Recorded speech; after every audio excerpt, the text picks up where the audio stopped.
Good morning and welcome to a new week and the next instalment of Tamar Valley Vineyard Diaries. It's going to be a busy week this week, but it's going to be dictated by the weather, as we've got some days that are going to top 30 degrees. Lots to do in the vines and some niggly little jobs to do up in the winery. And then at the end of the week, we've got an evening tour and we've got a farmer's market. So there's lots to do, so let's crack on. My name is Marcus Williams. For the last 30 years, I've been working in public aquariums around the world, working with sharks, turtles, and a whole host of other amazing marine creatures, including my incredible wife. But in February 2026, I left it all to focus on the family vineyard, nestled in a picturesque, secluded part of Devon, the Tamar Valley. Follow me as I try to establish a vineyard in one of the most challenging vine-growing regions in the world. I'll show you the lows and the highs as I embrace this new chapter of my life. This is Tamar Valley Vineyard Diaries.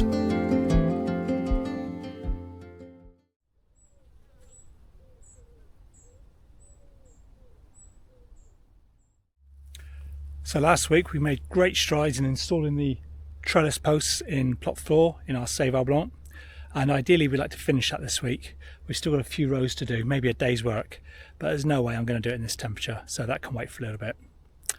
As such, on the rows that we have completed, I'm going to go in, starting this morning, and I'm going to start tidying up the seyval blanc vines, because like the rondo, they're all in different stages, different year stages, 1, 2 and 3.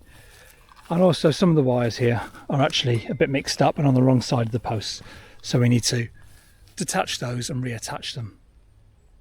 At some point today as well, we've got delivery of bottles coming for our sparkling wine, and yeah, when it gets too hot, into the winery I think, and I've got a couple of little jobs lined up in there.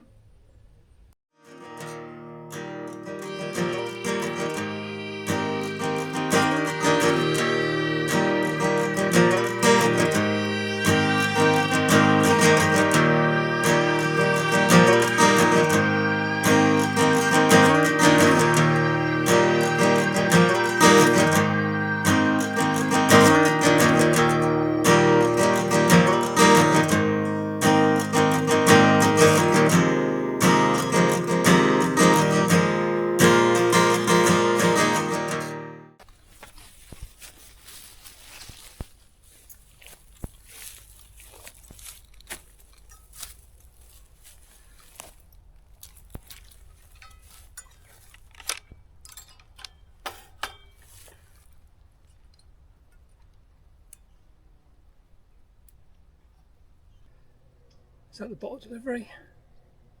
That'd be typical if it is. Wait until I get to the bottom of the vineyard, then they arrive.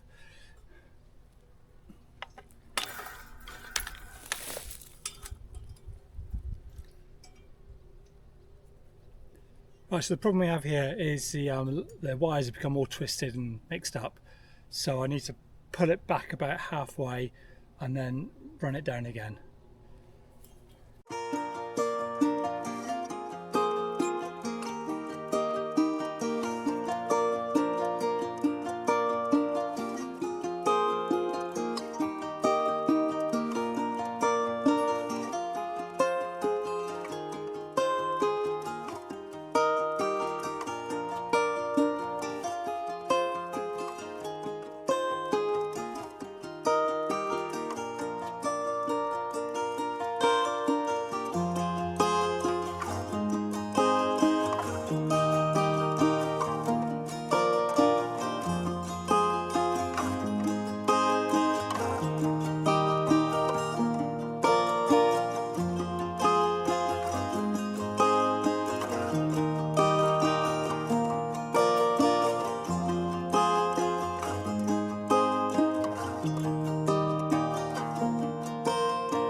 Oh, it's hot and horseflies are annoying.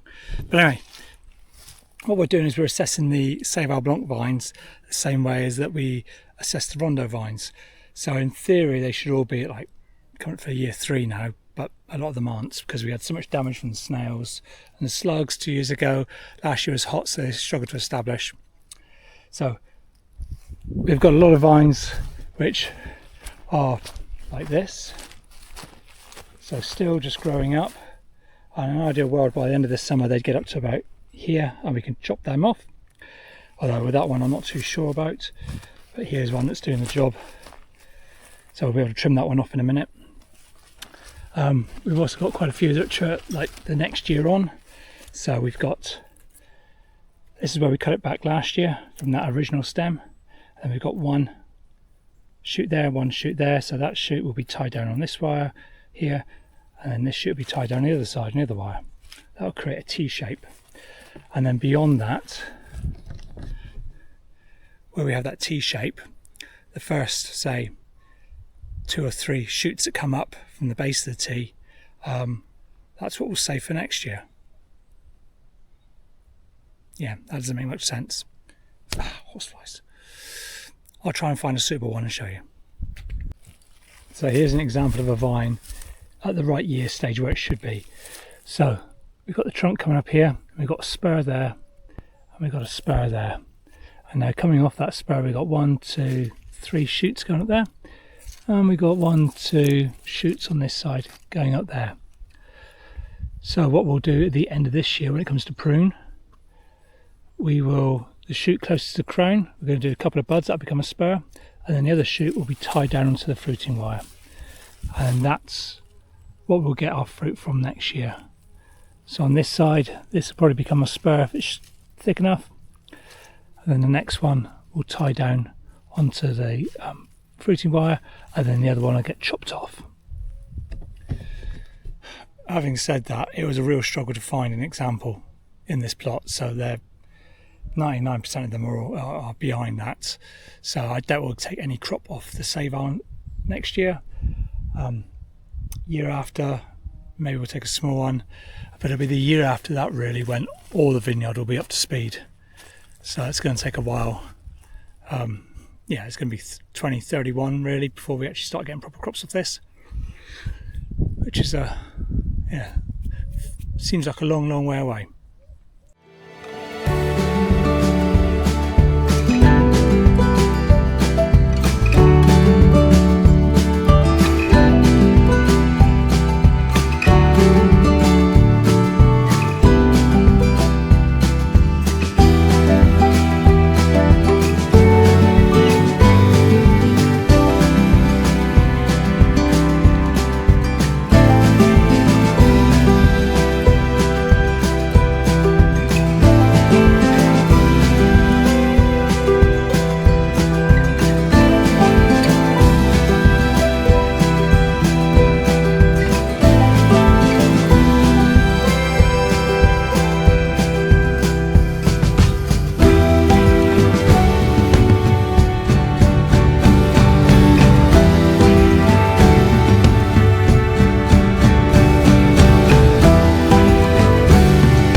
But anyway, I've had enough. It's too bloody hot now. Finished third row, good place to stop, go and have lunch and have a potter in the winery whilst I wait for these bottles to be delivered. Okay.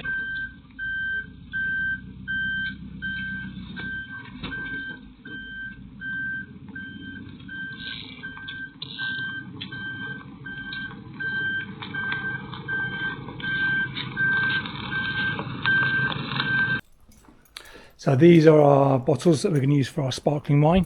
We've been waiting for them for quite a while now, and the reason for that is that they are the first sparkling wine bottles made in the UK. Previously they've all been imported. So the reason for going for these is, well, you know, there's obviously lower carbon footprint, better sustainability, but as I mentioned previously, there's a new packaging tax that's come into play, and as far as I've been told, as far as I was aware, that if it's made in the UK and I'm buying it directly, I shouldn't have to pay the tax because I'm too small. I earn less than £1 million a year and I use less than 25 tonnes of packaging. Other suppliers in the UK have not passed that tax on to me. Ultimately, these guys did. So it's a bit of a shame. So I need to look into it a little bit more and get more advice on it, because I'm pretty sure I'm exempt and I'm pretty sure they shouldn't be paying it either. So yeah, we'll look into that. But that's for our sparkling wine, which is over there, and Tamar Grow Local Sparkling Pinot Noir over there. It's not going to happen this week. Maybe next week when it cools down a little bit. It'll be really nice to get it done, get the tanks empty, and then we start prepping for harvest. But anyway, I'm a complete mess now. I'm going to see if I can go and surprise my son and pick him up from the bus. So that's it for today. Let's see what tomorrow brings.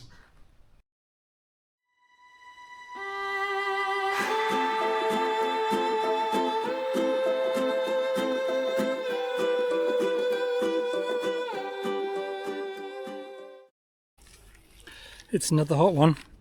Got my friend turning up later on, so just coming into the seyval to do maybe hour and a half, a little bit of work on the vines, maybe get the wires into the right positions, tie down the vines as required, and then we'll see what the rest of the day brings.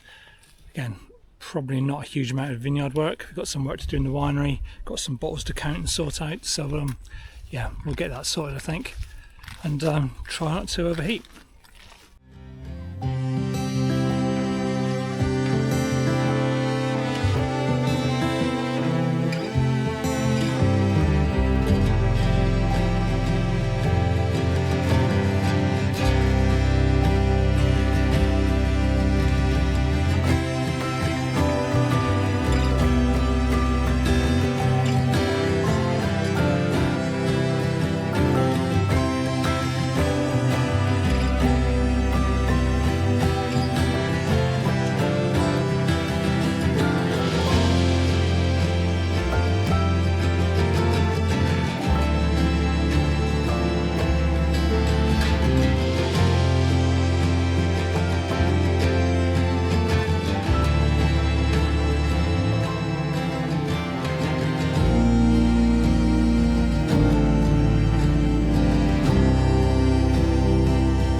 So usual plan of action today, and that's to get into the vineyard for a couple of hours in the morning before it gets incredibly hot, and then come back up to the winery.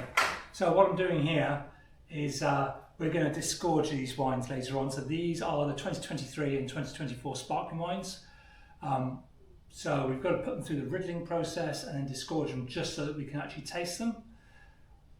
The reason for putting them in with the ice, and the ice slurry rather, is so that we're going to cool the wine down as close to zero as we can, so that when we actually do pop the cap off, the wine is quite literally nice and chilled, physically and emotionally, so it's not all going to shoot out of the bottle.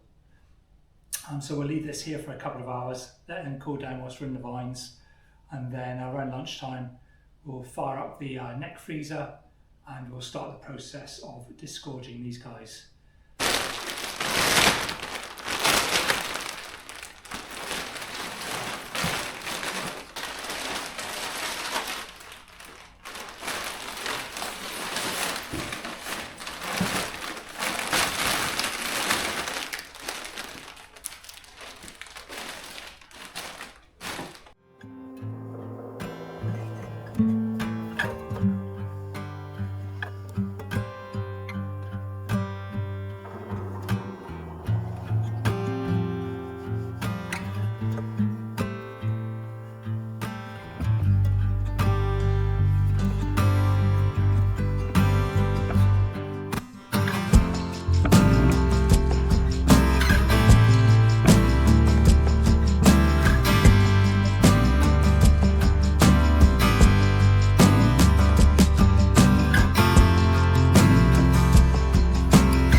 that's enough in the vineyard for now. So let's back up to the winery. So we've got our wine chilling down now that needs to be disgorged. Neck freezer is on, chilling down. However, it is struggling. It's down at almost about. Oh no, it's actually doing really well. Oh, I'm tired. I can't read it properly. I thought it said minus 1.9. It's not. It's reading minus 19.4. Right, so that's almost there. I think we go down to about minus 23, minus 24. When it hits that, we can then freeze the necks, pop the caps, disgorge, taste.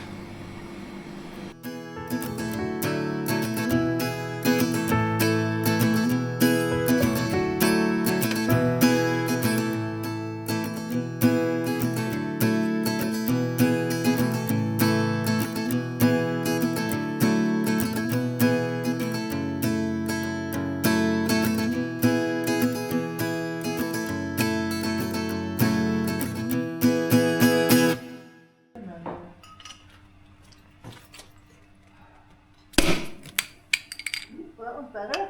Yeah. A bit longer.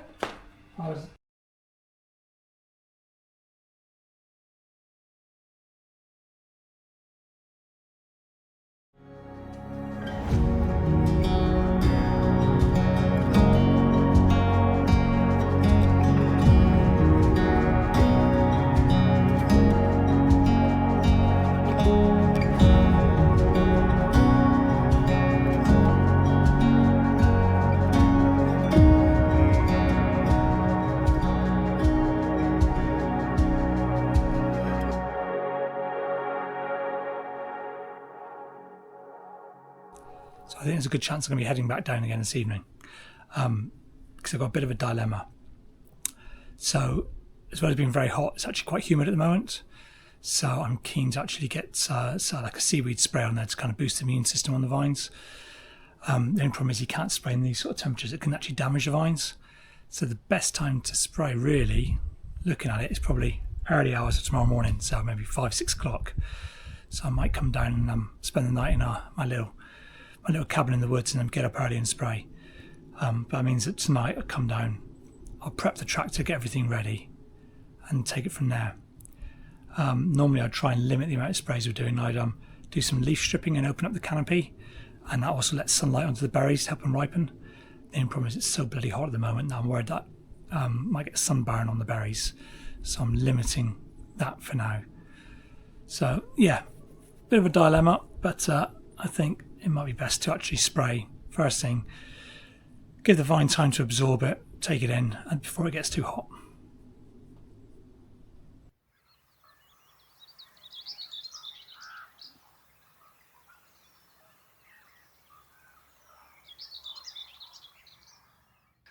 Half-past 8 in the evening now, back down to the vineyard. Plan was to get the tractor ready for tomorrow morning, then go and relax, have a couple of beers, watch a film, and just take 5 and then get up at about, I don't know, maybe 5:30 tomorrow and do the spray. But I'm thinking, as the weather seems to be a bit cooler now, do I crack on and just do the spray now?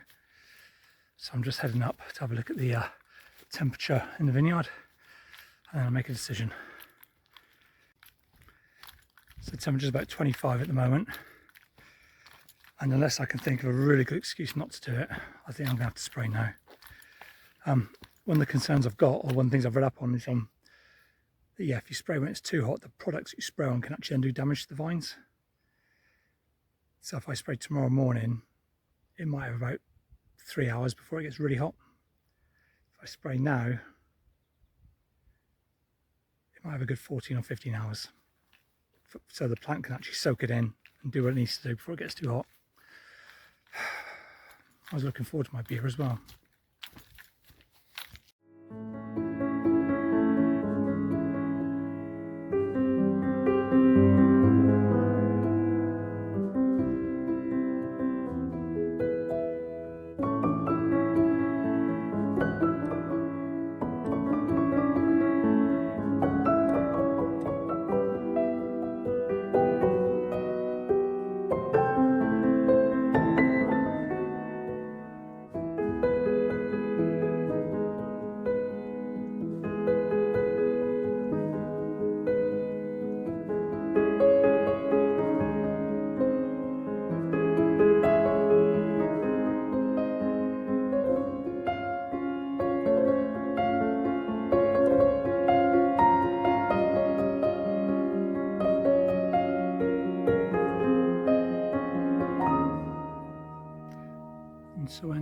day in the vineyard. Well, I didn't quite get my relaxing evening, but I'm glad I got the spray done. I'm sat by the cabin now, just listening to all the little critters in the undergrowth. Got my fire here to scare away anything bigger.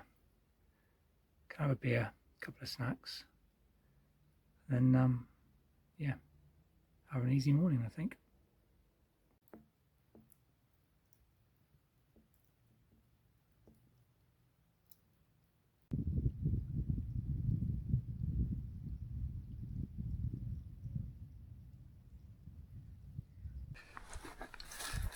Welcome to Friday. Took yesterday off, spent some time with the wife, had a nice afternoon out. Bit of a late start today. We've had some people in for cheese and charcuterie and some wine, so that's all nice. And now we've got a few hours until our tour starts for the afternoon, well, the evening really. We're doing an evening tour today. So whilst I'm waiting, just going to do a little bit of work on this borehole housing that I started ages ago and haven't finished. So I'll see if I can just get the last wall done. And then that's at least the wall's done, and then worry about the roof later on. But yeah, as you can tell, I'm not taking any chances. Under the gazebo, trying to hide from the sun. I think it's going to be at least 30 degrees this evening still for the tour, which isn't going to be very nice, but better than doing it in the middle of the day.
Just gone 7 AM Saturday morning, which means Tavistock Farmers Market. It's going to be another hot day, which is either going to really work for us or not. So we'll see. Hopefully people will come out, holiday makers will come out, and we'll do okay. As always, I've got my target, so let's try and beat it. Yesterday went quite well. Quiet during the day for the cheese and charcuterie, but then the tour in the afternoon. Nice group. Good mix of ages in there, which is always nice. I tend not to take much video during these things because I don't want to infringe people's privacy, but eventually got a photograph. I keep meaning to take photos every time I do it and I never do. It's taken me about 4.5 years to remember. So Sunday tomorrow, and it looks like we're going to be fairly well booked up for cheese and charcuterie, which is good. And also it's only going to be 12 till 3, so not an early start, and hopefully get out of there at a decent time as well. And then we'll be into the new week. Lots of work to do in the vineyard, lots of tidying up, leaf stripping to do as well.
And so ends another stunning week in the Tamar Valley.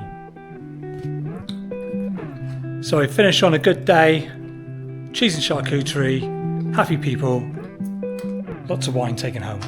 So into next week, yeah, this weather's getting a little bit worrying. It's going to be hot for another 7 days at least by the looks of it.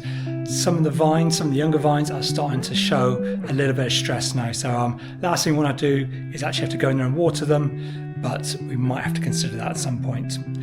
Plenty to do in the vineyard, still lots of tucking in to do with the madeleine, bit of tidying up. We're going to have to basically just grit our teeth and get in there and do it. Anyway, thanks for keeping me company this week, very much appreciated. As always, if you'd like to know more about Tamar Valley Vineyard, try some more wines, come and do a tour, please have a look at the links in the description. Take it easy, see you next week.